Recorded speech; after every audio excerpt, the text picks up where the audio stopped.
stream. It's a beautiful night. How are you doing, bro? Hey, I am good. I'm really good. I've just been hanging out, maxing, relaxing, shooting all. Hey, what Strasbourg says. Uh, Honestly, technical difficulties for some reason. The Okay. It's not streaming on. Oh, hold on. Am I? I think we're good. But then Okay. I think I just deleted it though. Oh no, here we go. Open my video.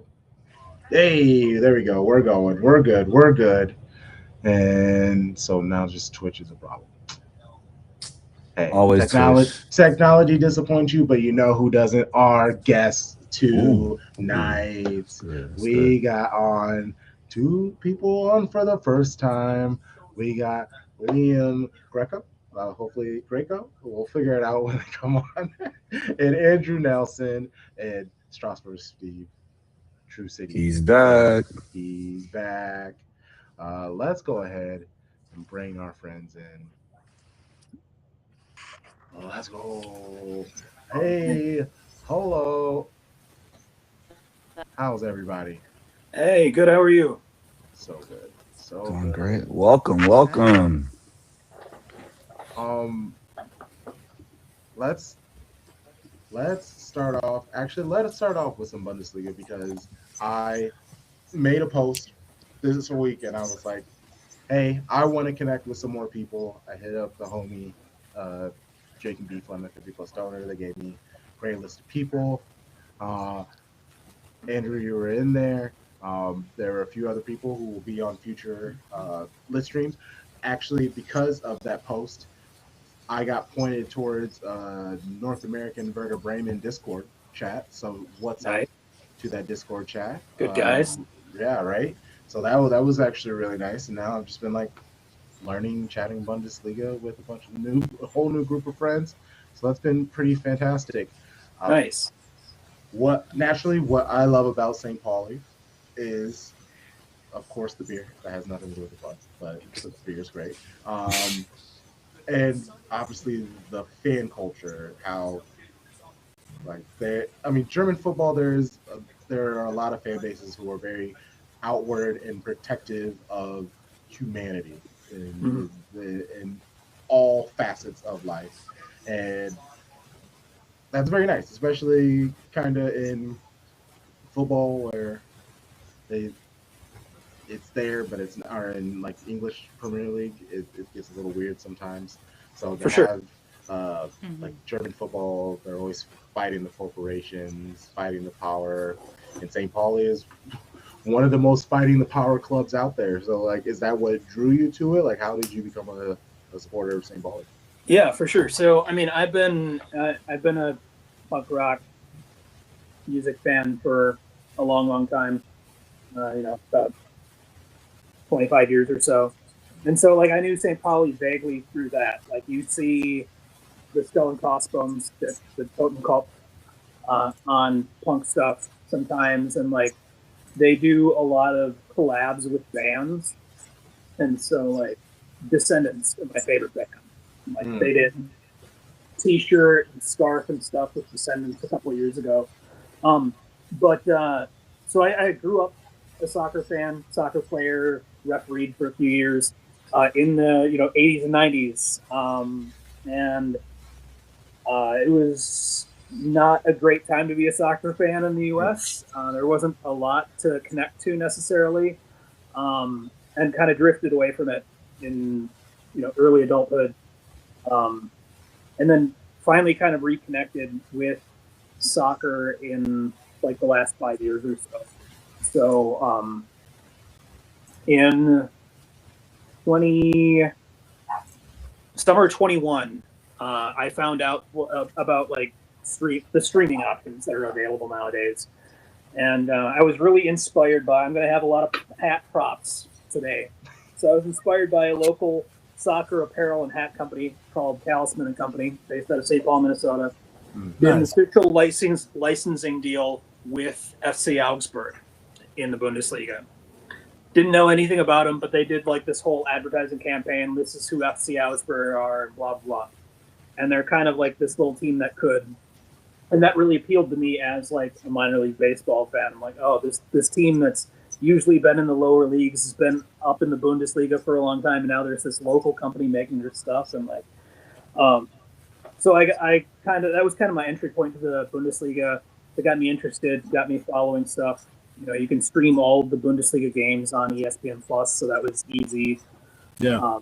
And then, but like St. Pauli was in the second league, despite a Bundesliga at the time, and nobody had like ESPN would have an occasional game, like they'd have one or two second Bundesliga games on a week, and it was just kind of like, you know, whoever was popular or whatever. I think actually like the DFB chooses like who's the world feed games, but so you'd only get an occasional live St. Pauli game, so I didn't really follow them super hardcore to start with. But I found out that there was a local St. Pauli club or like fan club, and started going and watching games. We'd watch them on delay most of the time because like you can get, you know, most clubs have like, you know, whatever club TV you can stream games usually on delay if they're not like, you know, if there's some kind of rights issue or whatever. Yeah. So if they weren't live, we'd get together and watch those on delay until they got promoted. And now, if worse comes to worse, this season, ESPN Plus has all of the Spider Bundesliga games. So they're a lot easier to follow than they used to be in a lot of ways.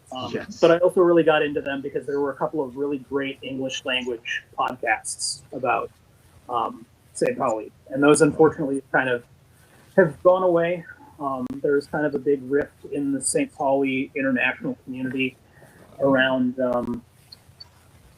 you know, the Israel-Palestine conflict, around opinions in locally in Germany and the more kind of international attitudes. Yeah, you know, I'm not surprised.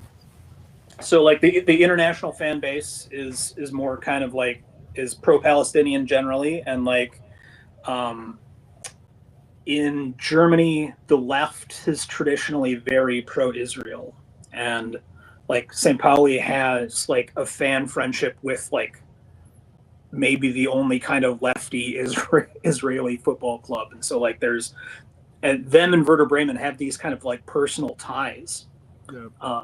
And like there were some ultras that like died in the terrorist attack and stuff like that, and so there was some really strong feelings on that end. And then there was, you know, the international fan base being like, well, why aren't you supporting the oppressed people in this situation? Why aren't you supporting, you know, Palestine? And there was this big rift, and it drove off a lot of people, unfortunately. You know, I think things are kind of slowly coming around, but I know there was a lot of hurt feelings. There was a lot of people who felt kind of like,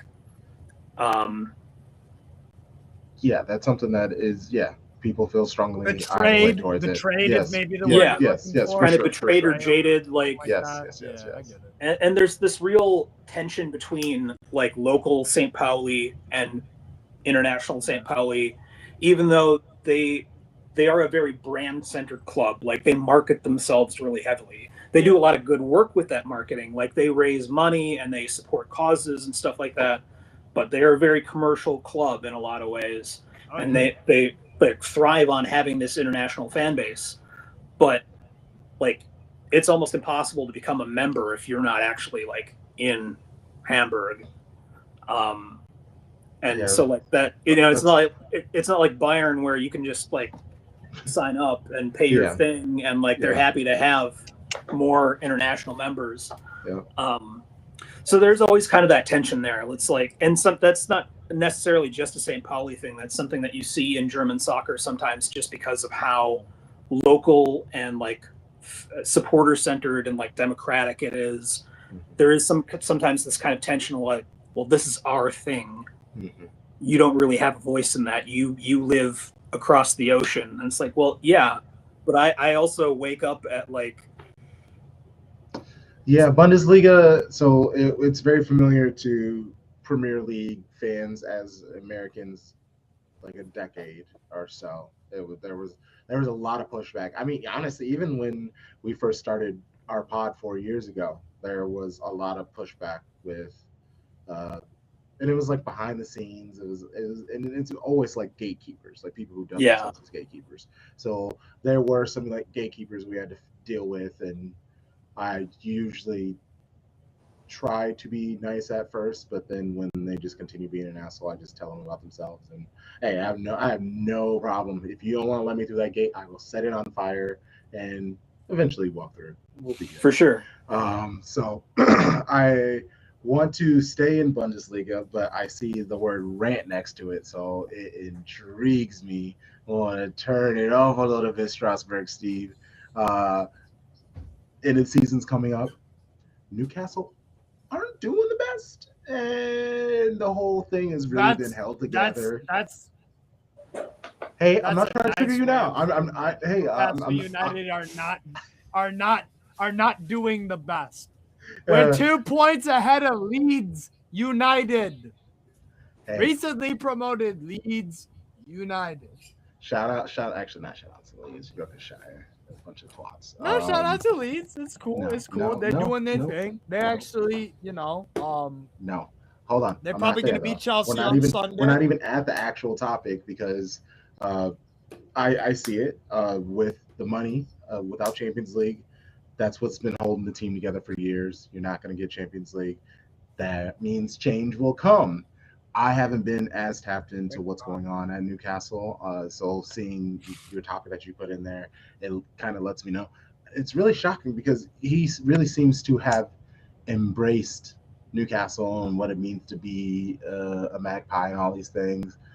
But Gordon to Bayern, is that like a rumor that just keeps getting louder? That obviously, go for it. Yeah. Okay. So I don't have an issue at all with Anthony Gordon go away. I think the guy's a scrub. I think he's a drastically overrated player. I think he's a player that picks the occasions to play. I think his attitude sucks most of the time. I think without pace, he is a League 1, League 2 player. I think he's a moaner, just like a Bruno Fernandes. I can't stand it. It's irritating. He won't play anywhere else but the left wing. Not a team player. He's a diva, and I also support Bayern Munich. I don't want this scrub at Bayern because he is not better than any of the players at Bayern. Any of our forwards. Leonard Carl is better. Serge Gnabry is better. Luis Diaz is better. Michael Olise is better. So there's no use. There's no need for him at Bayern. I want him out of Newcastle, bro. He can go to Liverpool. That's where I want him to end up because I knew we'll flop there. No thanks. Yeah. But I'm telling you, Bayern mentioned the last thing we need is Anthony Gordon. The last thing we need. It feels like this is his agent doing work. I feel like this is his agent trying to put it out there. No, because like everything you said makes sense about why they wouldn't want. Sources from Germany. Definitely. The sources from Germany. Too much noise from Germany. Like I'm concerned. I'm very concerned. I hope Arsenal swoop in. With like just anybody. Is Gnabry out? Is he about to leave? Gnabry's old. Who? Is Gnabry about to leave? Like I'm assuming. I know he's older. He's like 30 now, right? Like 3 years ago, but he's a good squad player first now. Yeah. I guess he got extended this year, but he also just picked up a bad injury. Yeah. Yeah, and then Carl's injured, and Musiala's just coming back to the fray. Yeah. So there's a lot going on, but the last thing Bayern Munich need is Anthony Gordon. I'm cool if we get rid of him. That's what I want to happen. I don't want to see him play no more because he's terrible, not because he's quitting on us or anything. But yeah, I don't want to see Gordon at Bayern Munich. I really don't. It would just piss me off because it's a waste of money. It's a waste of money because there's 5 better attackers than him immediately. It's like, do we really have to do this? Like, get such a low skill set player for such a high fee? It makes no sense. You can find guys in MLS that run fast. How much is the fee? You can find guys in MLS that run fast that you could buy for $500,000. Joseph Paintsil at LA Galaxy runs fast. He is fast. He's about as good as Gordon is. He's about as good as Gordon is. How much is the Steve? How much it's is one the of those where fee? it's So upset. Huh? How's it's the like how much is 70 the million reported. Bayern There- apparently 70 million, 75, 80. There's no I way. would bet There's it's not doing it. They're not doing this, bro. They're not doing that. You're They okay. better There's not. been a- Agent. It's the They agent. better not. They There's better been a not. lot of. Not to mention in the same club they got Eric Dyer. So I can't put it He did past pretty them. good for them. But he came on a free, right? Didn't he come on a free? He did. Yeah, it was a package deal with Kane. You know, it was a bridge. It was Gotta a bring bridge everybody. center back. You know, this is not like they didn't pay 60 million for Eric Dyer. I think they're good over there. Like company went. I trust company to rate. You know, the fact that hey, he's not good enough for us. Because like you said, everybody's better than him. I hope companies just like no, please don't do this. I So hope that's the first the noise nail I've been in the hearing is coffin. that Bring him home. the- Bring him to the city. the business people are telling him he's got to not spend a lot this year and be promoting more youth like he has been, granted. So I mean, I would expect them to keep moving in that direction. I'd be really surprised if they sign Gordon. Fast, yeah. But I hope it doesn't happen. Like I said, I want Newcastle to get rid of the guy. Just If scrub. if they're going to spend anywhere, they're going to spend on defenders, which Yes. they really need to do. Yeah. and midfield. Yeah, Unless midfield's getting old. They really need some center backs. Yes, absolutely. I couldn't agree with you more, bro. So Since we brought up Bayern, that's- how are you feeling about Champions League? You think you all are gonna take out PSG? No, No. Okay. Okay. I don't think we'll have a problem scoring goals. The problem is Neuer. He's been coming up with these mistakes. It's not just this year. It's not just the Real Madrid game. It's not just last year versus Real Madrid. It's not just in the Leverkusen games. It's not just. It's been for like this 3-4 years now. Like yes, he has extraordinary games because Neuer still has a certain level, but if I'm looking over at Paris Saint-Germain in goal with Matvei Safanov, I don't think Safanov is amazing, but he doesn't make mistakes really. He doesn't really make mistakes. He does what he needs to do. He's not 40 years old. No, that's the issue. And also, PSG, I think just have the attack Bayern PSG. If you want to say one's better than the other, then by a marginal amount, you can make your case. I wouldn't show you that. I think in midfield they sweep up for the most part. Yeah. Because I would take all of their midfielders over Bayern's, all of them. Zaire Emery is a bench player for them. He starts next to Kimmich all day, every day. And I like Pavlovic a lot, but Zaire Emery just offers so much more as a footballer. Which is more complete. And he's a bench player for them. Fabio Ruiz is just coming back for them now. They've got Vitinha, they've got João Neves. They have now João Fernandes and Kangin Lee. Steve, we have LA Fitness Goretzka as bench I option. was actually kind of Dreadful hopeful for player. Bayern, and you have completely ruined that for me. That's hilarious. It's all right though. It's all right though. Bro, I don't think we'll have a problem scoring goals. Yeah. I just think there's some mistakes in us that I really, really worry about. They also have a nearly full 11 that are capable of scoring a banger. Yeah. I think it's possible. I didn't really Hakimi- expect them to beat Real Madrid, to be honest. You thought Real Madrid was going to advance? Yeah. I mean, did. Before I the worried. fixtures started, once Bayern won the first one, I thought they'd go through, but yeah. Because you know what, we should have. We had a lot of opportunities to bury that game in Madrid, and we kind of fluffed it. And they had their chances too. So it's one of those. But in terms of, do I think we'll get through Paris Saint-Germain? I don't think so. Can we? Yes. Okay. But I don't know. I think with PSG, just to wrap up, I think PSG have their UCL heritage now, and they can score bangers from thin air and advance and just cook. So I'm worried about that. Very worried. Yeah, I wanna change the conversation, bring it to America. Okay. Both of the leagues NWSL has announced it. MLS announced it at the end of last summer that everybody is looking at changing their schedule season, flipping it so they match the rest of the world. That has been a conversation that I feel most people don't like. But if there's anything we know, they don't necessarily care how we feel about things. So, Liam, we'll start with you, like, because this was the most recently announced by NWSL, and it's also one of the topics that you put in there. So, how do you feel about it? Why do you feel that way about it? No, definitely. I think the reason why I put it on this list, for the people who don't know, I do host a women's soccer podcast, and I interview a lot of athletes, and all of the athletes who speak to me speak about the importance of the environment on and off the pitch. And I think that when we think about environment, we usually think about atmosphere and fan culture, but I feel like also for the players that are running out on the field, the weather and temperature does matter. And so, as you kind of mentioned, like, it doesn't really matter what we think as fans watching the sport. It's kind of irrelevant to a lot of leadership.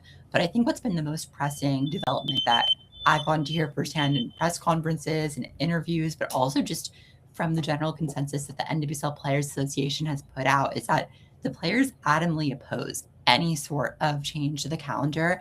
And my personal opinion, I think it's an incredibly irresponsible decision to make, given that the MLS, as you already alluded to, is going to make that decision. Why not wait to just see how it unfolds in the MLS? Because you'll have an actual blueprint to refer to.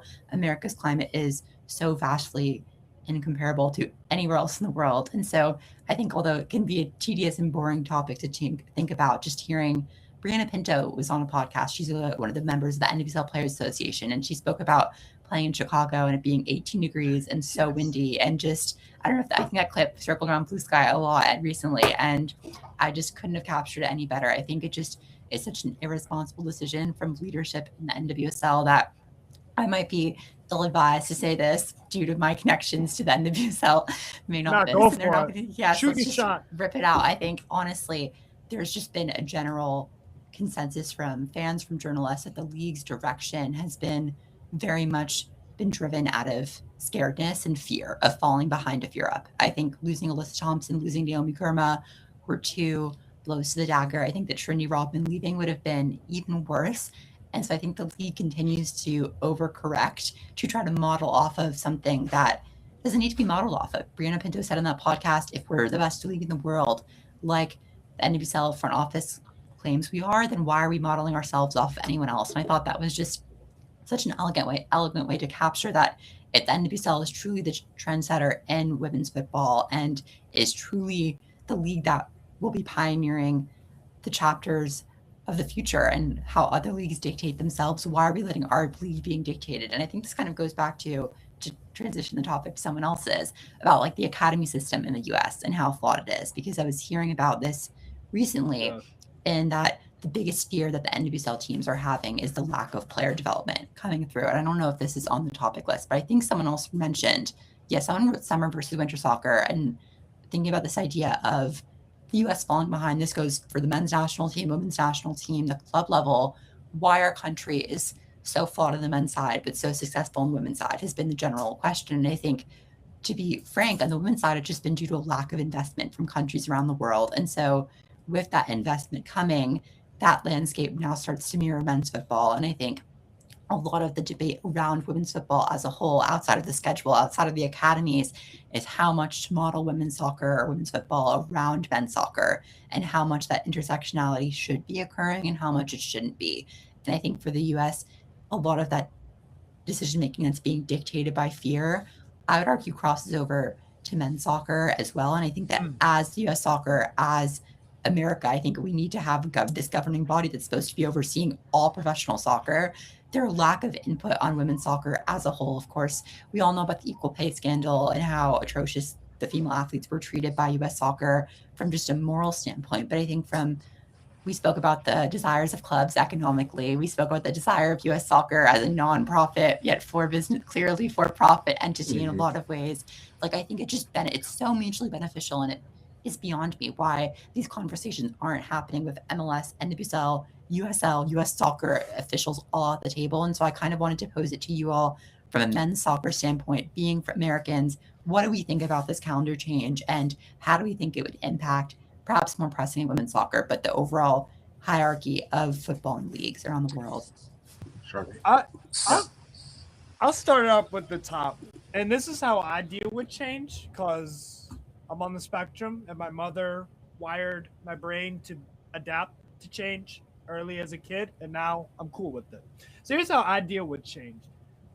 I'll give my opinion on it, but I usually won't. So with this whole calendar shift, I'm willing to see what it's like, because maybe there is some good that comes out of it, or maybe it's not so great. So I'm willing to shake things up. I don't mind shaking things up. So I'll give it a shot in terms of the schedule. There are going to be inconveniences with it, yes, like the weather, but maybe it's not as bad as we think. Who knows? And also the transfer window, that might be a benefit for players coming in and out of Europe or South America or whatever. So I hear you on your points. And you're much more educated than me, obviously, on that. But in terms of like the idea of trying a winter schedule, I'll give it a shot. I'll see what it's all about. It's like with the World Cup when we did that in December. A lot of people didn't like it that there wasn't a summer World Cup, but the Qatar World Cup, I really enjoyed it, and a lot of people did, and it was a great final and all this stuff. So I'll give it a shot. I will say, I think the one thing that is a difference with this issue is the fact that stadium availability and just the second preferential treatment, it just is, given the fact that we've had so much dialogue about the fact that the stadium preference, of course, goes to MLS clubs or for NWSL teams. You're now going to have this whole summer window where there's no football being played at these stadiums in the best climate for most markets across the world. And I think, given global warming, there needs to be these topics. And I think that climate is definitely going to be at the epicenter of all of these discussions, as it should. But I think it's also like on a more human perspective and a fan perspective, do we want to sit in 20-degree weather watching these games? I know Marge, a friend of our pod, was on this live stream recently, and she mentioned on our show that she wouldn't want to do that. And I think it just speaks to the idea of the players and player safety. Yes, it would be horrible. And like player safety for those games with the cold weather would be not good for athletes in general. I think that just given the fact that the MLS will have this ability to trial it almost for the NWSL, why not give them that chance and see how it unfolds? Why be so haphazard and move to a plan that doesn't seem to really materialize? I guess that's just the theme for a lot of decisions being made across all football and governing bodies, but it just astounds me that this lack of conviction and this lack of thought process. I agree.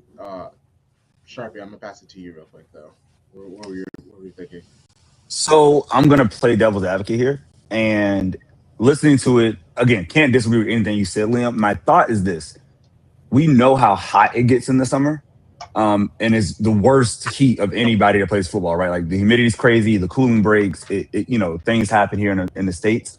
So my question or my wonder is like, what's the trade-off to saying, hey, we're gonna eliminate all that summer heat to maybe we can work around the schedule and not give Chicago or New York or Boston home games or Montreal, like not give those clubs the winter home games. And I mean, the schedule will look weird because it'd be like, hey, a team is traveling for like 6 weeks in a row, but is it possible that the avoidance of the summer actually would help the athletes? Now, what have you heard from those players who like have to deal with that July, August heat?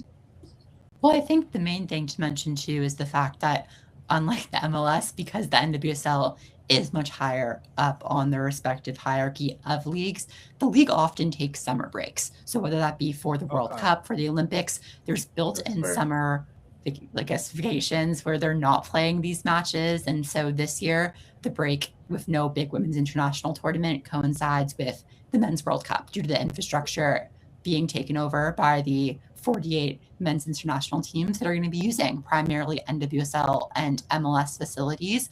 So I guess the one thing I would say to that is that this break is already being built in. And there was the instance, to go to your side of things, with Kansas City last year and CBS had a broadcast game with KC and Orlando, the two top teams. It was highly touted as a game that was meant to bring viewers to the league that typically wouldn't watch. I think that we spoke earlier about the importance of being broadcasted on those big stations. And for Commissioner Jessica Berman, she mentioned in the press conference that she did not want to lose that spot. She would have fined the ownership group if they didn't play. She'd said that adamantly multiple times. I couldn't believe how many times she was repeating it. And it bared repeating, I guess, because the KC ownership group, being the billionaires that they are, and also protecting the athletes as they should, which is like the bare minimum, but I guess we should give them some credence for it. They pushed back the start time, and it, just as an example of how, to go off your point, the climate overall, it's these polar opposites of being far too cold and far too warm for athletes, and just thinking about even Project ACL as this new idea that from FIFA, and I think specifically this iteration of the studies on NWSL and WSL athletes, but just thinking about how, going back to this idea of how governing bodies across men's and women's football are going to need to tackle these issues together. We need to have a unified calendar. We need to have a unified principle of doing things to protect all of the athletes on the field. And I think the most frustrating part about situation isn't necessarily the conclusion, but the method that was taken to the conclusion, and how it disregards a lot of the essential processes that I think, as a journalist and as someone who talks to these coaches and talks to these teams, it just astounds me to hear that a lot of teams weren't even corresponded with within this process. And it just feels to me like this unilateral decision making could cause real just results that are detrimental. And I think it goes back to what you were saying, Andrew, about countries overseas and like this balancing of parties and who to value more, which voice to value more. And I think for me, in every instance, but especially this one, the player's voice holds the most credence. They're the athletes that are on the pitch. They're the ones playing the games. They're the ones who are to be the business side of things, making the big bucks. And if you want to bring that revenue in, yes, exactly. Players, and I think that if this isn't proven, it's not proven in the US to have a fall to spring schedule. Granted, the USL does do it on both the men's and women's side. They have a fall to spring schedule, which I guess could be a reference point, but their attendance is significantly worse on both the men's side and women's side than the NWSL and MLS. So I just don't know, for me, how America's sporting climate would react to this type of season, when typically for outdoor sports like a baseball, you're having the spring to fall. And I put it on there because I know it was I saw you all were blue skying about it. I don't know what the term we're using all now is on blue sky, but I just think it's such a contentious topic that really does need to be unpacked, not just in spaces like these, but in the spaces that, as you mentioned, have the directive to make these decisions that hold tangible impacts on so many athletes. Yeah. If I could jump in real quick. Of course. I'd like to say that I've been talked down about weather and climate a little bit by some people who have some insight into at least like the MLS thinking. My concern is more the business side and like the American sporting culture side, which Liam kind of did allude to also. So the schedule, they're going to have a break in the worst part of winter, and they're going to schedule around teams like Minnesota, where we hosted an international in February because U.S. soccer is run by idiots. Yes. And, we had people, complaining about frostbite and stuff like that. And I mean, people showed up. Minnesotans will show up for something like that because we're crazy. But I mean, they were also, wearing 3 layers and had, chemical warmers on their hands and feet and all kinds of crazy stuff. But I think the real challenge is that this isn't what we're used to in American soccer culture in general. Everything is run, spring to fall for decades and decades. Yeah. And that's how youth is different, but that's how collegiate runs, or summer collegiate runs, the amateur or pre-professional men's and women's, NCAA and below. Yeah, they have to run around the NCAA, who hates competition. Yeah. I think that there's a lot of people who are pie in the sky about the prospects of soccer against football, NFL football, college football, basketball. And I love soccer. I always have and always will. But I don't have any illusions about where soccer sits as far as its popularity compared to any of those things. And it just seems like a terrible business decision to take something that's it's the fifth most popular pro sport, I think. Maybe it's the fourth. I don't know. I think it kind of goes back and forth with hockey. But baseball has had they've made some very good rule changes. Yeah, they've helped kind of out a cemented lot. themselves They're back starting in to top move. 3. Because I'm watching a lot more. I love baseball. And if it cornhole weren't is for excited. the Cornhole garbage league way is that so they excited. broadcast, I would definitely watch a lot more baseball. But I still love going to baseball. Yeah. But anyway, I just like spend some time outside of soccer bubble and just look at how much air in the American sports landscape college football takes up. Yes. And I mean, like, you're never going to overcome that. Soccer is never going to supplant that.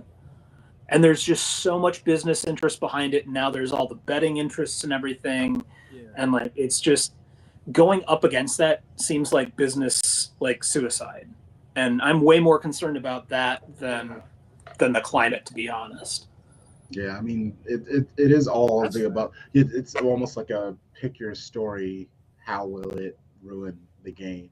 Right. Like, truly, it seems like there are more negative choices than positive. And in the end, us as football fans, we want the best for it. And I feel like because soccer isn't the most popular in the U.S., the fan base tends to be so very loud about it. And they try to let everybody know what's going on, but it's a bunch of rich people making rich people decisions, doing rich people things, and that doesn't ever, match with the everyday fan, and that is unfortunate, but it is not surprising. And I'm sure, I'm hoping that owners around the league, because that's how the real change is going to come in the MLS and in the NWSL, is if ownership says some things, if other famous people start complaining, like let Anne Hathaway join in on this conversation, and in 2 weeks the conversation will be over. So it's just like you got to find the right face to kind of fight against all of this stuff. Unfortunately, I feel like there's like clauses in that contract when you sign that and pay that expansion fee that it's like, you can't go against me. Whatever I say goes, because it just And what's funny, Liam, you mentioned how the league is trying to play catch up because they're losing players. I loved how, like, when that was happening, and there were a couple of people, like, shout out to Aaron West. He like joked about it on social media, and people lost their minds. It ended up becoming like real ass conversations on football things, where he was when it was Alyssa with the Chelsea. It was just like, this is a sign of change to come. And I remember Berman coming out and being like, that is not true. We offer all of this and blah, blah, blah, blah, blah. And almost lost Trinity. The thing that can fix all of this stuff is not changing when the schedule is. It's get rid of that salary cap. Like the making cute little clauses where people can get part of an extra million, like that. That's high impact player. Yeah. Well, and get rid of trades.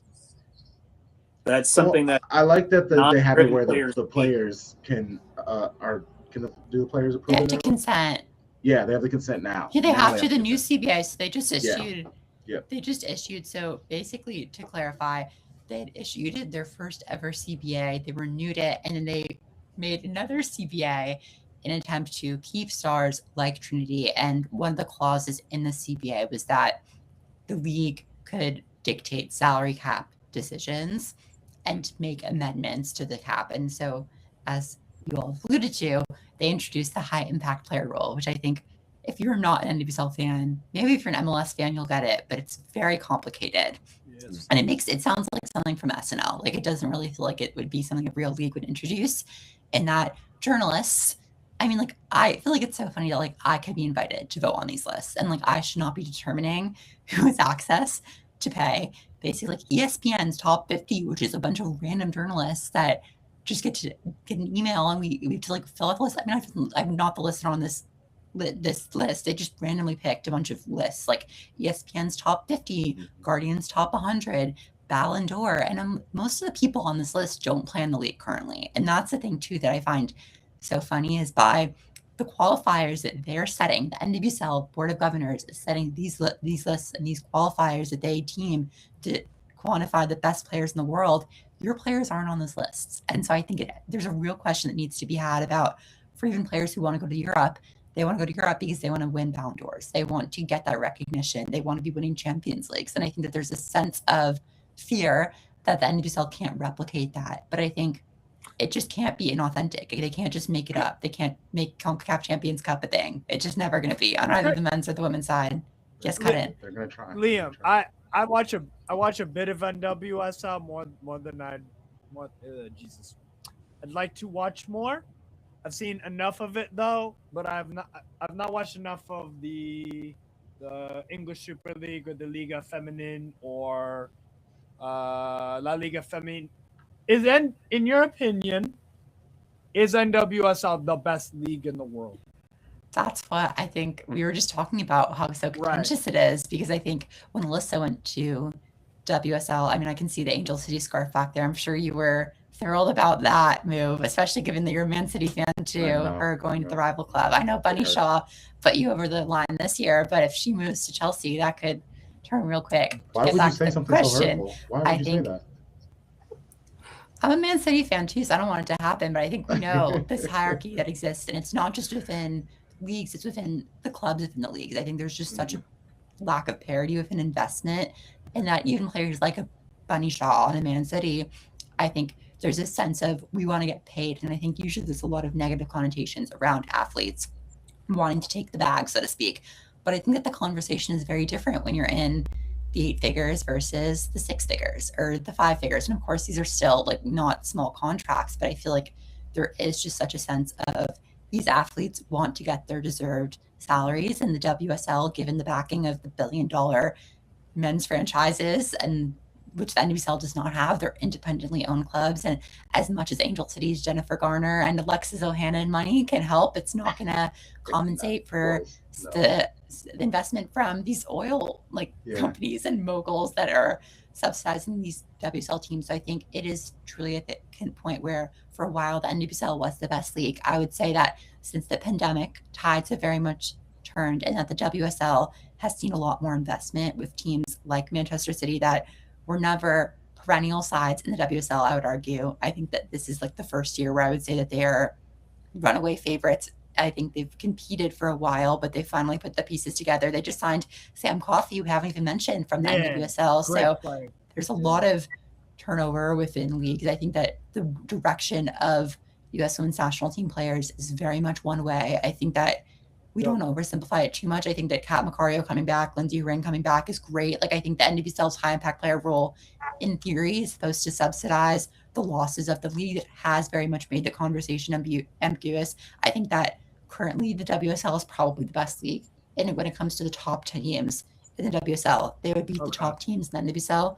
But I think that the parity of the NWSL, although it's growing with some teams like the Utah Royals and Chicago Stars who could not care enough or couldn't care any less about investing, it's definitely widening the gap. I think that there's still a level of investment across the board that, let's just say in the WSL, like a bottom tier team is just not putting in. And these are billion-dollar men's franchises who can't even put 7 to 8 figures into their women's teams. It astounds me how the money on that all works out, with the CEOs making more than there was just an article about Tottenham CEO. He makes more than the entire women's players staff on the side. It is ridiculous. I think there was a Guardian article. Damn. I don't want to misquote the figures, but I think it just speaks to the disparity. And I think that story is like not one I guess I'll say the WSL at the top and the NWSL as a league as a whole. I think as an American, I'm probably going to lean towards NWSL to more of those clubs. So I've got to stick with my roots. But I think at the end of the day, I think that's like the main point that we were just talking about earlier with everyone.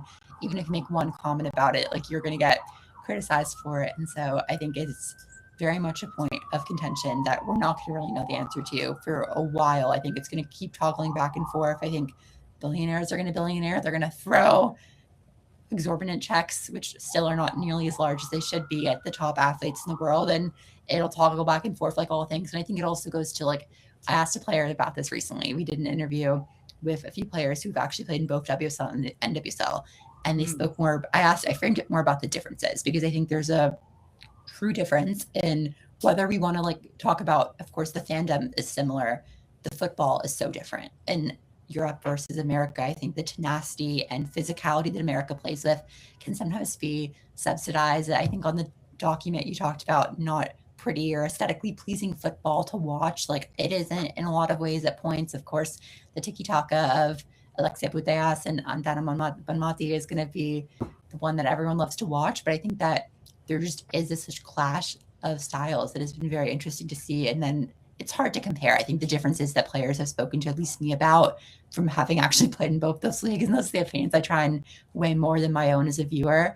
I think that speaks to more about how both leagues have so much to offer. And I think that all U.S. women's national team players should go play in Europe if they want to. I think it's such a great experience. I think that it does help developmentally. Seeing Naomi Girma definitely not have I wouldn't say she's the best example, but someone like an Alyssa Thompson who's come to Europe and has completely redefined her football. I think that she's probably going to be in the contention for one of the best attackers in the world after, hopefully for her, a good 2027 Women's World Cup. I think that's not a far-fetched statement to say, given that Triple Espresso is still coming back into the fold. She's a real place to cement herself, both for the U.S. Women's National Team on the America side and also in England with Chelsea. So it's a interesting convo. Not exactly anything resolute yet, but still a lot to talk about. I hate this. I hate seeing her successful at Chelsea because, multiple levels. Tarek, what's up, brother? Good to see you. Thanks for coming through. What's up, Tarek? Hey, what's going on, everybody? Apologies for being no late, worries. but glad we made it. Life happens. So, since I have you here, now there's three of us city people. I was talking to people about what's going on with Nico G, and I'm just hearing from multiple sources I very much respect. Pep just doesn't fox with him. He's not, and I know, like, that's a conversation that we have and we know and we speculate about, but it's just like, it's some sources that I like truly trust. And they're like, yeah, man, Pep just doesn't fox with them. And well, I mean, Crunk, you can tell he don't fucks with them because yes, I know, but you can tell. You know why you can tell? Because now it's confirmation. Now it's the confirmation. It's the It's just the confirmation. Yes. Pep ain't messing with Foden right now, and you know how you can tell? Because he ain't playing much. Yeah, I think Foden's going to be gone. He'll be gone soon. Well, sadly. I think Foden, if Foden decides he wants to leave, that's one thing. But Foden is Manchester City. They're never going to push that guy out. On the flip side, Nico G is not. He's just not. He's not homegrown. He's just somebody that came in.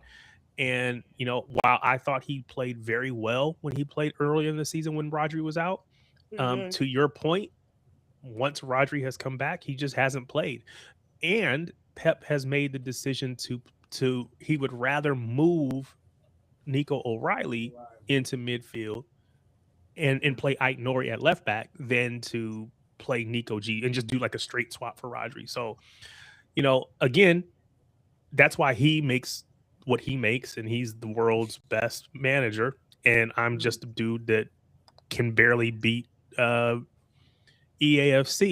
put it on like whatever, what's the second or third level, and then maybe I could do okay, Semi-pro. it's one up from that. But yeah, okay, cool. All right. So it's just like there's a reason why, because he sees things that I don't see. Of course, he sees them in training and all that other stuff, but to me, even the match the other day, it's just a straight swap. Just bring Nico G right in if Rodri can't go, and then don't change anything else. That's not Pep. So. Again, I can't tell you why or what to point to say this is the issue. I think it's fair to say that based on everything that we see, it's fair to say Pep's not a fan. So for me, with the Nico G situation, I think it's Rodri's Rodri. and you're in a run-in and you're in a position where like you're chasing titles, you're gonna go with those proven champions, right? Like look at Reinders. Reinders, Marmouche, and Nico G have not played consistently since the new year. And I don't think it's a fault of their own. I just think people are better or more trusted in their position. So hopefully, because I think Nico G is not Calvin Phillips, right? We've seen the proof. He is better. He's a really good six. He's developing, like he's young. And I think he can be the heir apparent to Rodri. It's just that transition, it's not going to be as seamless as when Rodri came on for Fernandinho because the age gap was greater. Like Fernandinho was like 33 when Rodri came. Rodri's kind of still in his later prime. So you're kind of almost waiting him out. So I hope that Nico G doesn't leave. Like I hope all those players stay because our squad next year, on top of this, we could go for everything again. So like, and we're only going to miss out on Champions League this year, which is ridiculous. That's the frustrating part is it feels like we're about to quote unquote rebuild or restart or do it all over again, and the last couple of seasons have felt that way, and it feels like we could be in for that again if this offseason goes the way that it's at least somewhat projected to go, and that's frustrating for me. See, I think we're going to be good because City doesn't lose money on transfers. Like we're not going to sell you unless we make a profit on you. And so like Marmouche's number was like what, 80 or 70 or 80? Like it was a lot of money, right? Like he can be upset, but if nobody's going to pay that money back, we can't recoup the money or whatever's left on the amortization for those years of the contract. He's not going to go anywhere. And it wasn't like Julian Alvarez left because we made a huge profit. That's why he left, right? Same with Cole Palmer as a $40 million pure profit as an academy player. So like these players, they know what they sign up for. You compete for your spots at the best club in England and one of the best clubs in the world. Like it's a privilege to play at Man City. You're really only going down if you play anywhere else in the country, especially with your wages. So Mahrez told us it's the best team in the world. There is no where else would I go? Yeah, I think as a Man City supporter myself, I've been a fan of the club ever since I was younger. I watched them lift the Champions League trophy a few years ago. I think the role that Rodri plays is just so vital to the squad. I think he's the epicenter, and they look like two different teams when he's not on the field. And it's not to say they look bad when he's not playing, but I think it just speaks to him as a player. Different. Yeah, it's different. And I think it just looks different in the flow of the game naturally. When you lose a player who's arguably at his peak, one of the best players in the world, it just has that much of an impact. And I think that for Man City, looking where they're sitting right now, they're obviously in that title race against Arsenal. There's definitely a sense, as you mentioned, this emphasis on winning that title and getting that Premier League trophy and coming back from what at points looked like it wasn't going to be in Man City's favor. I think as a fan, you obviously watch week in and week out. We get up, like Andrew mentioned, at unfathomable times to see the squad drop 2 points against a squad like Leeds United in a few weeks ago. But I think it's just like the reality is that this team's building towards winning titles consistently. And at some points, players just don't match up with the timeline of the club. And I think for someone like Nico G, it's never been about the talent. It's just been about how this squad needs to build for right now, and unfortunately some players just won't fit that timeline. Right, and it's player, wrong time. Almost. Yeah exactly. Hey, what's up, Martin? And then also the squad will start off the season heavily rotated after the World Cup events of full off season. The World Cup is about to maybe some no maybe we saw it with the last World Cup, like just because like City have already announced that it's like them, Chelsea. Shoot, who else is it? It's like Atleti. It's 4 clubs. They've already announced that they're doing. They're going back to Korea. Korea is that Asia? Where City went? Yeah, they're going to Asia. Somewhere. Yeah, I know the one game is in Hong Kong. They're just doing a whole Asia tour. Yeah, okay, so a whole Asia tour. Yeah, so it's like they've already announced that on top of the World Cup. It's like, bro, what are we doing? And I know mostly it's kids. And I was gonna say the people that are at the World Cup won't be on that tour. Yeah, they won't be on that tour, and if they show up, they'll just be like saying hi. They'll be taking pictures and signing jerseys and stuff like that. They won't be playing, but a paid vacation. It basically, and so it's just kind of wild. And because I remember the last one, that Club World Cup last year. Pep was just like, we're letting the players bring their families. Like it's just like, it literally is just like a vacation. You're gonna play some football, but it's not gonna be serious. You're gonna make some social media content, hang out with your family, and then come play some football. Like it's gonna be all vibes, nothing serious at all. So, but I will be interested in how everything will go, especially in the U.S. with so many of these pitches like embracing grass, but they're just putting the grass over the turf. So, yeah, it's better for the knees, but how much better? And like it's gonna look like crap. It's gonna mess up the play. There's gonna be a lot of ramifications. The heat, the travel, the kind of travel that the European mind did not comprehend. Yeah. Cross country. Yeah, it'll be interesting. It'll be very interesting. Oh, and also, Tarek, you play on professional? Is that the level? Professional? Yeah, I don't know, man. I just know it's not the top level. Let's just put it this way. I'm not a Sharpie. Professional, yeah. What's after professional? Is professional then world class? Yes. Yeah, professional world class. I go in between the two. Yeah, then legendary, ultimate, then ultimate, right? Yeah, ultimate to top. Yeah, and I don't touch ultimate. Legendary is the most I'm getting against the computer. I was playing video games when Double Dribble was the sports game of choice. So come on, what are we doing? Ooh, we love a throwback. We love an antique. I love it. That's hilarious. Let's see. If it makes you feel any better, I played Larry Bird versus Magic Johnson basketball on the computer. Yes, I had on that. The Commodore 64. Yeah, I am a big time Magic Johnson fan. So if there was anything that Magic was on, I had it. So yes, I had that game too. It was like playing one-on-one. It was weird, but yes, I had it. I grew up with NBA 2K and the Knicks, and FIFA. The generational gaps are showing. I can't tell. Are you some of you watching the Knicks game? I could hear the commentary on someone's device earlier. I don't know who it was, but it's crazy. All the sports are just aligning. Yeah. I don't know. I think I heard something earlier, but it's just crazy. This time of year, it's all the sports are just coinciding. It's like the Knicks one night. I got playoff hockey on right now. Love this shit. I'm a Knicks season ticket, or my family, I guess I should say, it's Knicks season ticket holder. So I'll be tuning in. What other sports, are you? What do we want to wrap up? Well, what other sports storylines, soccer storylines do we want to get into? We want to go on a controversial American sports topic. Have y'all heard about Mr. Mike Vrabel? Oh, yeah.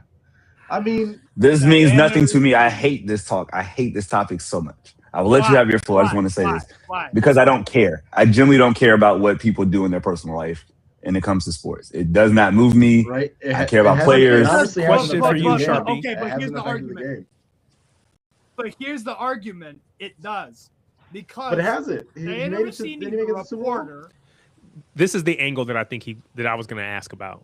Okay. Yeah, Diana Anderson needs a reporter.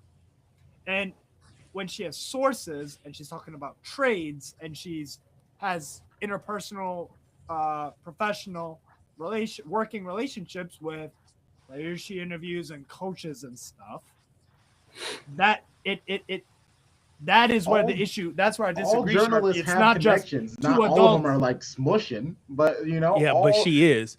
So I guess the question. So I think the question I would ask is, again, even if you say as a coach, what you do in your personal life doesn't matter. Fair.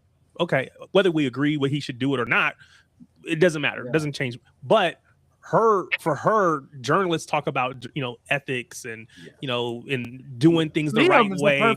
And if what you are saying is in any way tainted by this relationship that you are holding with this coach, if you are reporting on him and his team differently than everybody else, those are things that I think that's fair should matter. Whether they do or not, I don't know, but I think they should.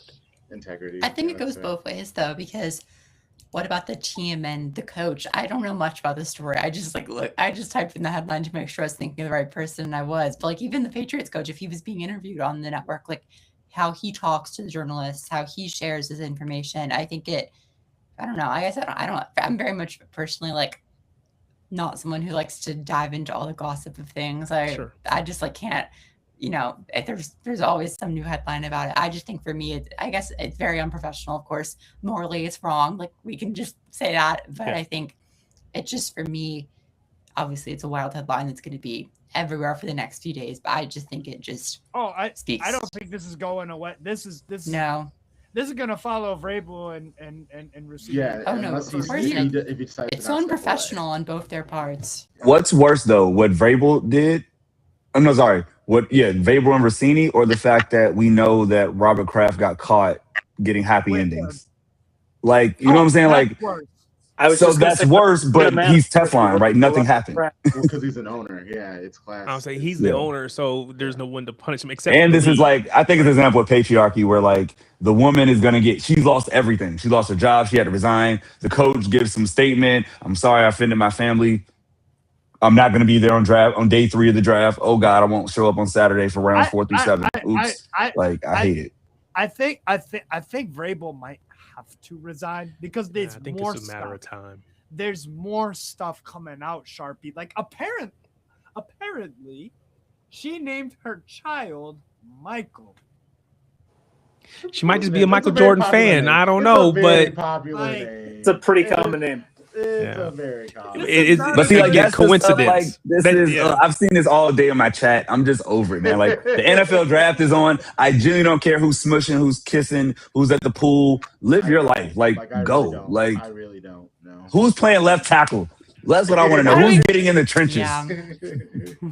Why do we need to know this much? Like, I think it's crazy too, and it just speaks to like the role of all. I was gonna say media, but I think I wouldn't even consider these gossip outlets media. I just think it's like crazy. I was thinking about, this has nothing to do with it, but like the Coldplay concert and that whole debacle with the screen. It's just like all of these things that are good for a good chuckle. I don't know. I guess it's just ridiculous. That one was crazy though. That was ridiculous. But I think with stuff like this, like, it's just unprofessional.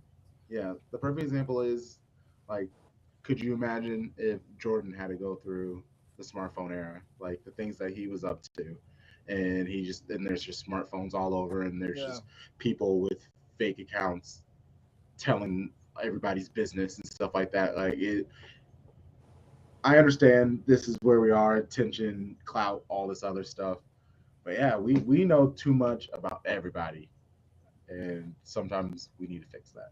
Like, and like, things can be morally wrong too. Like, we can condemn what they both did was obviously horrible, given that I'm pretty sure they were both in relationships. Like, the ethics and the morals, that stuff is like, they're both married a long time. Yeah. Oh gosh, that makes it even worse. But his wife at Ohio State in 1997. But to be honest, she has been talking crap about her husband for a while. So like, everybody kind of knew what time it was with them. And that's Mike Vrabel was the one that's where why he was like, the story is continuing. So like, I get it. I love how you were just talking about the patriarchy too, because I think it definitely is a point that's vital to discuss, and how the coach, even though his track record will be smudged by this, her whole career as a reporter is probably in question, not gonna happen. Yeah. You know what she can do though? You know what she can do if she's really shameless about it, and she just owns up to it? She can make books about this. She can make podcasts about this, because it is a hot topic. So she will, like, it's bounce back ability. How well can you do when you have she just needs to start herself a beehive and a YouTube channel, and she'll be fine.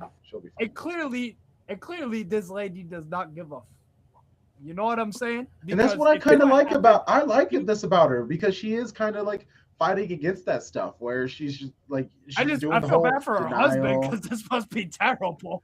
I don't even know who this dude is. Like, I would have to do some work to find out who it is, because she never really says his name. Oh, I don't actually care. You know. Oh well, who cares about him? Exactly. Like, it's all, but it's all very, very, very, madness. And then I'm a Packers fan, so the draft never really matters to us, because they don't do anything in it. Hey, thanks for keeping your coach, man. I'm elite at losing. Love him. Good coach. Cool. Man. Thank you for that. He is great. Throw me that North again. That was fun. I'm a Vikings fan, and I'm not going to say anything. Yeah, that's fair. Okay, so you know what the Vikings problem is that you didn't.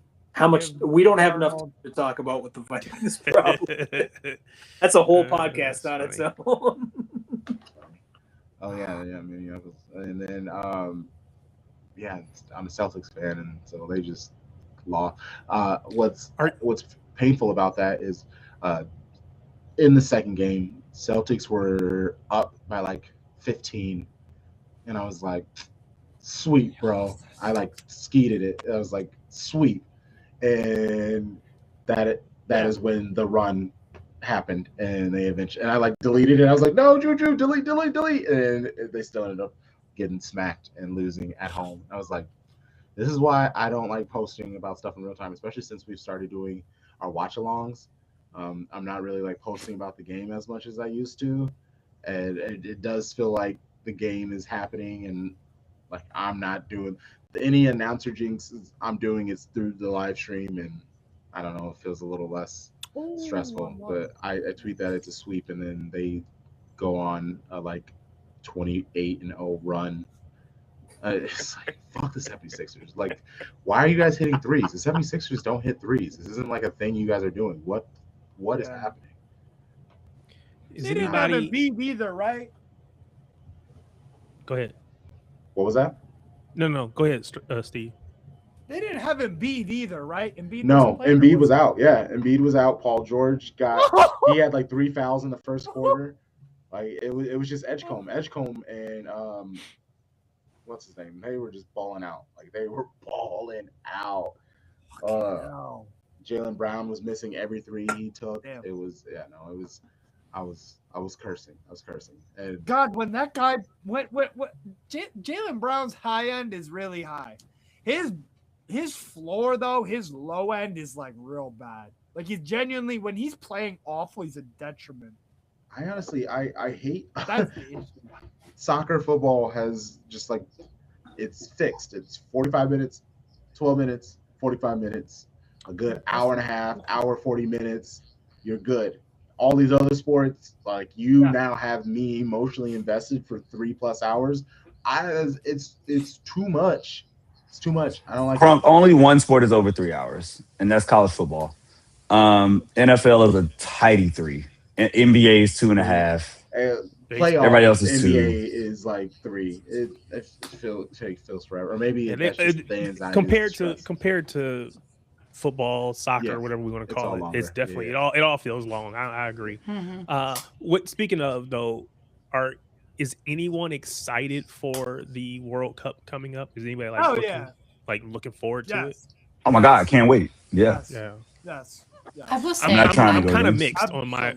I felt like I would be more excited for it. I agree. Than I am, and I'm not. That's disappointing, but you know, it'll hit me after the season's over. Kick off, I'll be better. Once we finish the domestic, I'm good. I'm ready. Were you excited for the Russia and the Qatar World Cups?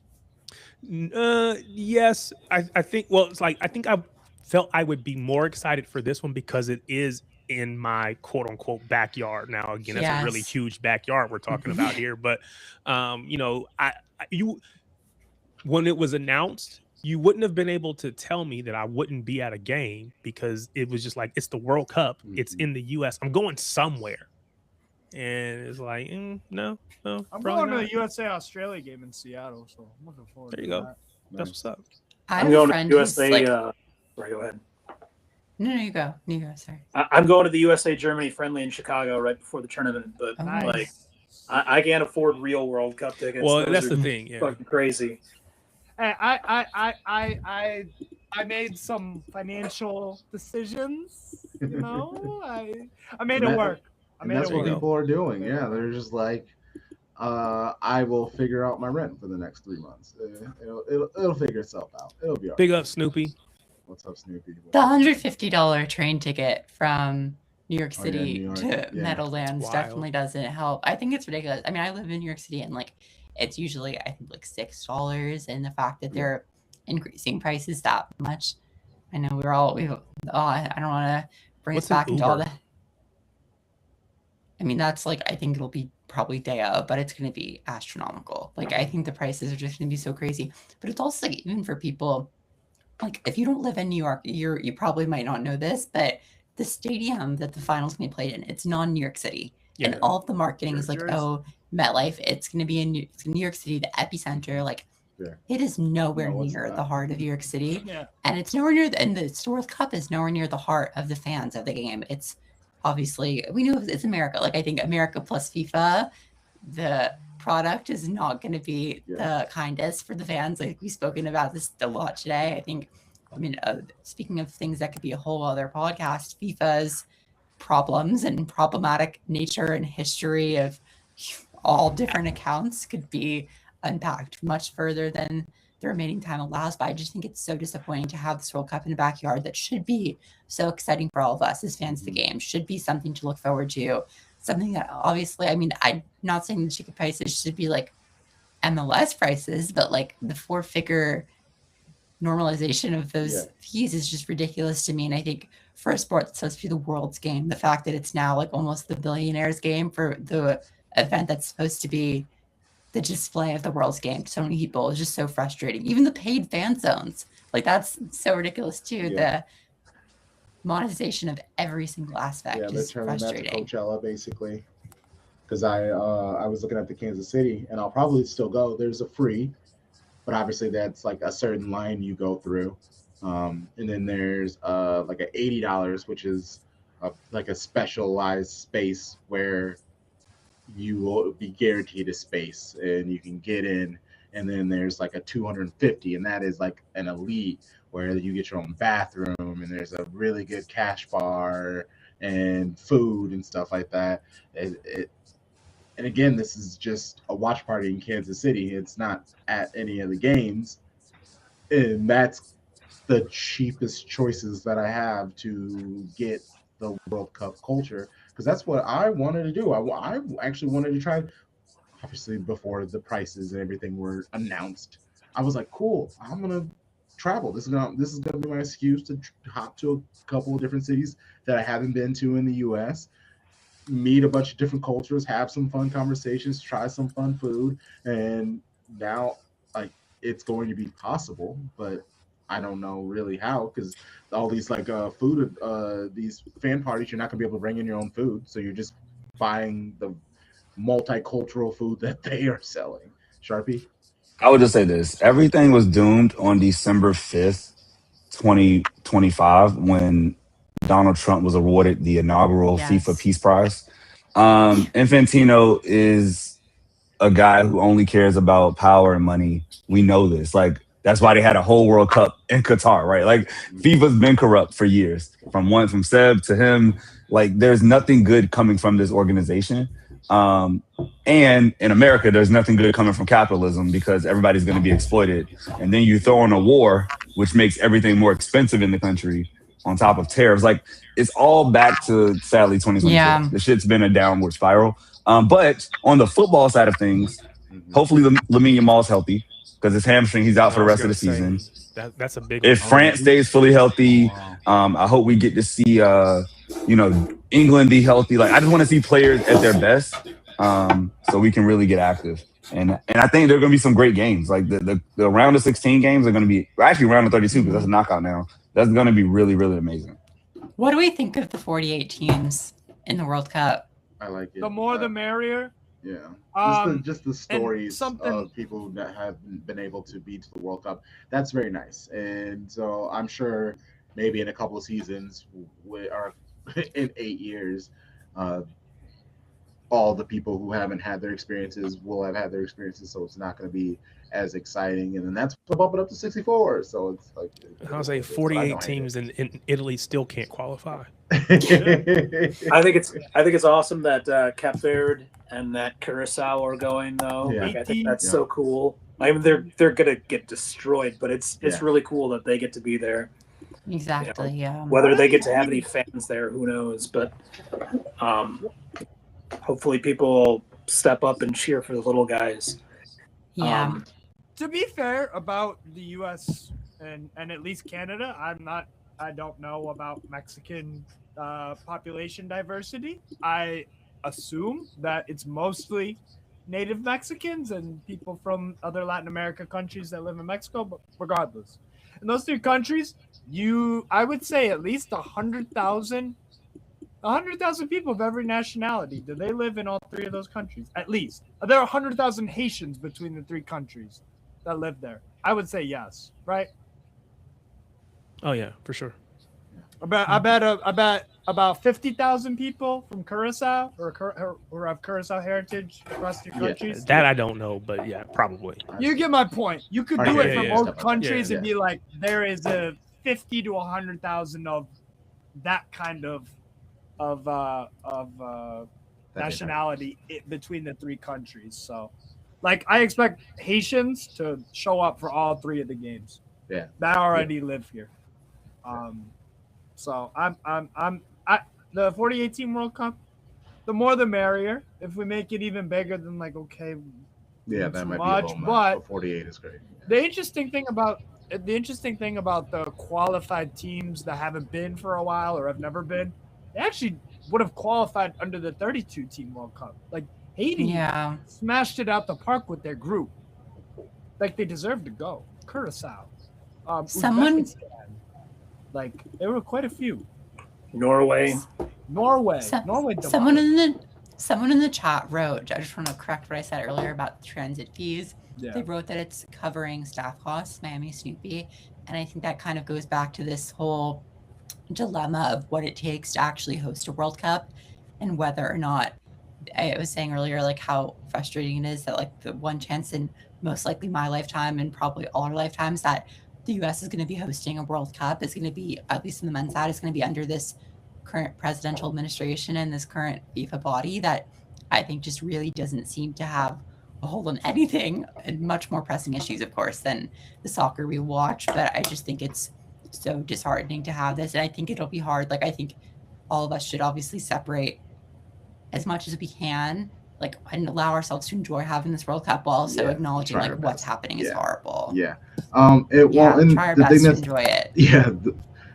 Usually the country helps subsidize the fees for the states, the countries. Yes. And like there have been so many articles about like Foxborough having to like basically they were about to deny the FIFA's basically license to host the games there because the administration hasn't given them the money, and there are a lot of, and that's basically how it is.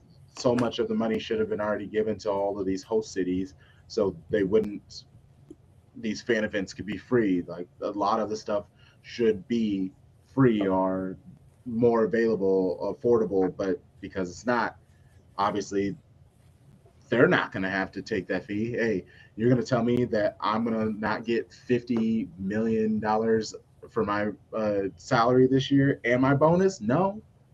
You lowly little people are going to have to spend $100 and instead of people being able to go to multiple games, or if you're going to multiple games, you're like legit, you could have bought a used car with that money. So it's just like whole decisions that you have to make. They still haven't. Oh wow, that's crazy. I thought they got it figured out. And it will get figured out. And by it will get figured out, they're gonna be forced to have to let this competition pay because all these people have already paid. All these things have already happened. You can't not have the event, and that is what, again, the powers, FIFA, and the administration, they are expecting. I wouldn't count on anything being figured out, man. Like, just look at the state of our country and everything going on. Yeah. Like, I just saw an article a little while ago about how there's just an incredibly small amount of public bathrooms in Atlanta, and that's like going to be a huge issue for them hosting. Because the powers that be don't care. Like they just don't. That. They don't know or understand or care as long as they're getting their money. And what I'm really worried about is like, so 94, I know I might be the only one here who remembers 94, but like 94 was a party. You and Terry. And like 94 was a party. And as a young soccer fan in America, 94 was wild because like the general public was engaging with soccer and was like kind of excited about it and stuff. And that just like did not happen when I was a kid. And I'm really, really worried that we're going to end up with scenes like the Club World Cup last summer, where it's going to be some pretty empty stadiums for a lot of games, and we're going to see a lot of stuff kind of flop.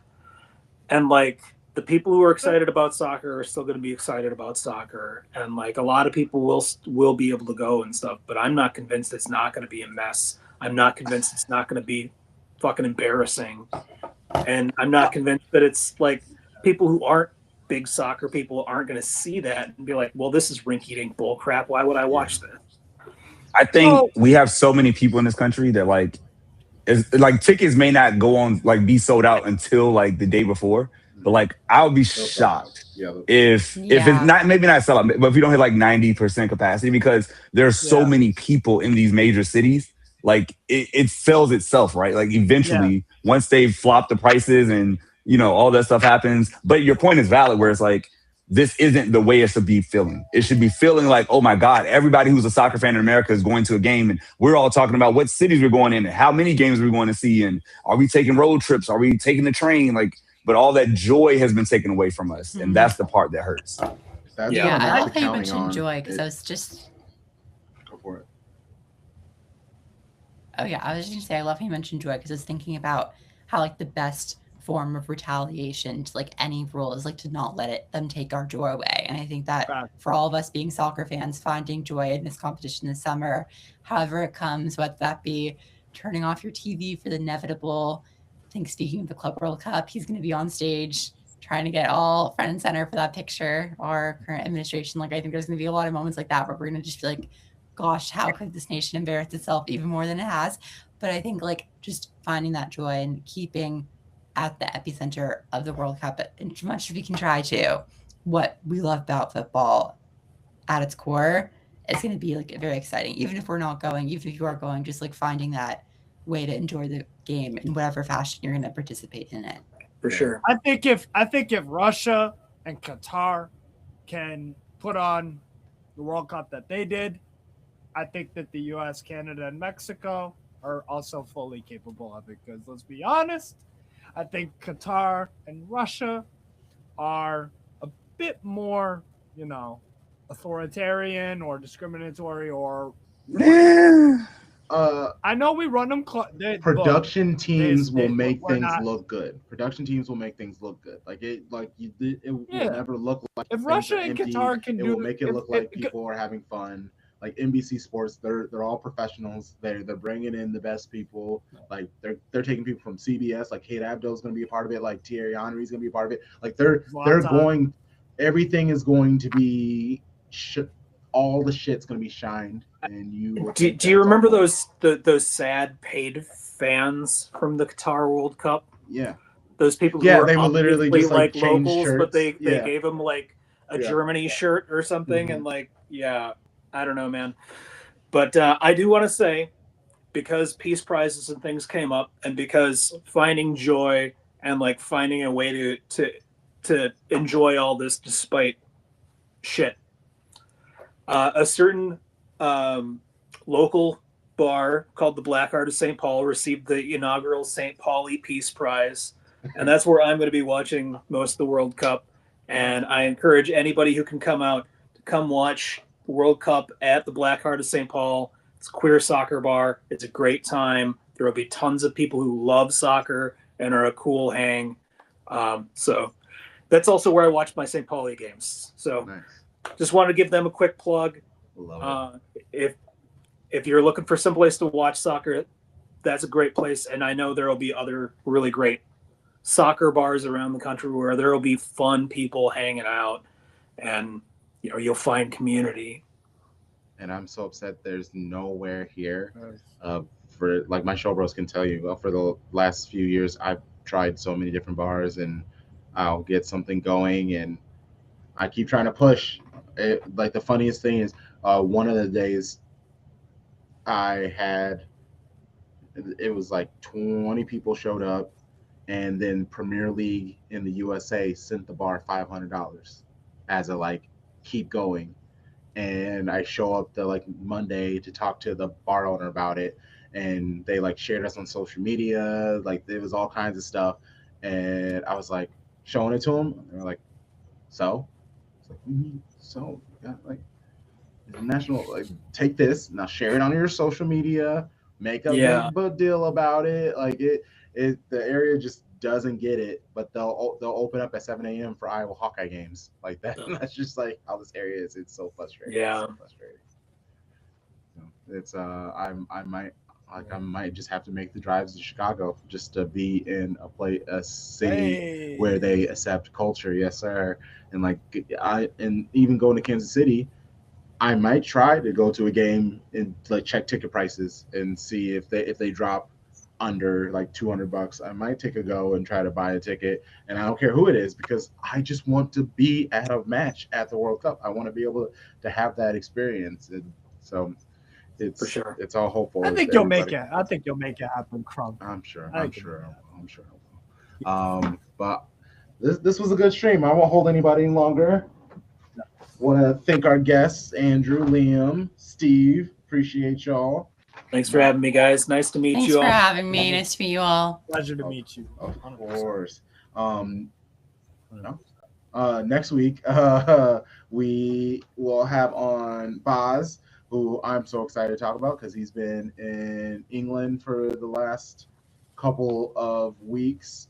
He's got to see multiple Arsenal losses. He was there for Arsenal versus City. Thrilled to talk to him about that and to keep the Bundesliga propaganda going. We got the homie B Flynn coming through, 50 plus donor, Dortmund supporter. And shout out to USL Omaha. Catherine's coming through. So that is who we have for our next stream. Show Bros, I will see you all soon. Our next live stream is our watch along for both City men and women on Saturday. City women starts at 5:45 a.m. Central. And then the men genuine play. pain on your face. Oh man, it's been a while. We've been pretty spoiled. The games were at like 7, 8, 9, like they were nice. So now the run of the games at the end of the season, because again the business end of the season is here too with all the men's games. So they're just forced back to that time. And then the men play at like 11, I believe. So we have two separate watch-alongs. It'll be a good time. We love to see you there, kicking it with us. Until next time, you know the vibes. Shady gang, shady gang, shady.